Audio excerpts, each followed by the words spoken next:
Hi, so you've made your pendants and you're ready to put them on a cord so you can start wearing them. One of my favorite cords to make is an adjustable cord, and this way you can slide it, you can make it longer or shorter. You can make it a little longer so it fits over your head, and then you can adjust it by sliding these knots, and then you can make it a little shorter, a little longer, however you want to wear it. Um, of course, you can use another type of chain, as a ball chain or something like that too, but if you want to use the cords that came with your kit, I will show you how to tie this knot. So you grab one of the cords. Now you have to put your pendant on there first. Once this cord is tied, the only way to get your pendant off of that cord would be to either untie it or to cut it if you wanted to put it on a different type of cord. So, but this is going to be able to slide back and forth so you can adjust it. This is also called a double slip knot. So let me show you how to do that. First, I'm putting my finished pendant on the cord. Okay.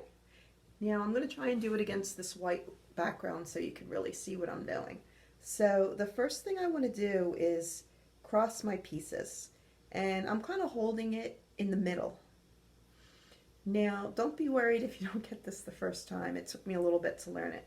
Now I want to grab the end, make a loop with it, and I'm basically wrapping it around both pieces and putting it through that hole.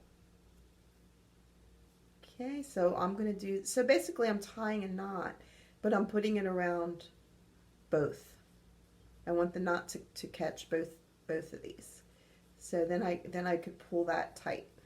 So let me do that again so you can see it. I'm untying it. So I started with the ends, crossed them, and I'm just holding it in the middle. They're not tied or anything. I'm just holding it there. And then I'm just bringing this end up to make a loop.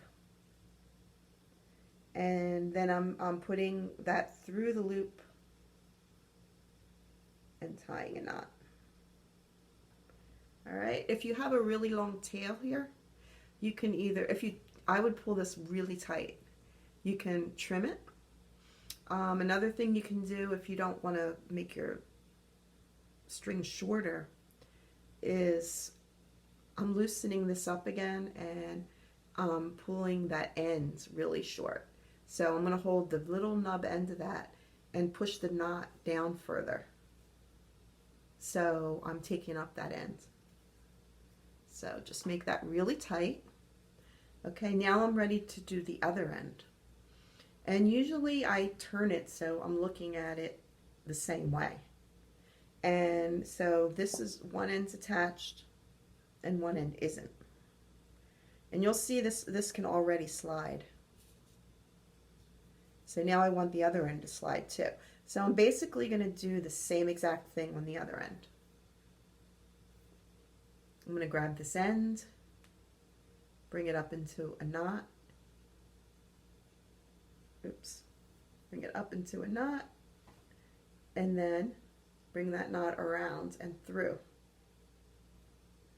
So basically I just tied a knot, and I'm pushing the knot down so it meets the end of its tail. Instead of just pulling it tight, then I might have a long string at the end. I'm walking the actual knot down to the end. Okay, so that's it. And I have an adjustable cord. And now I can start enjoying my pendants and getting lots of compliments.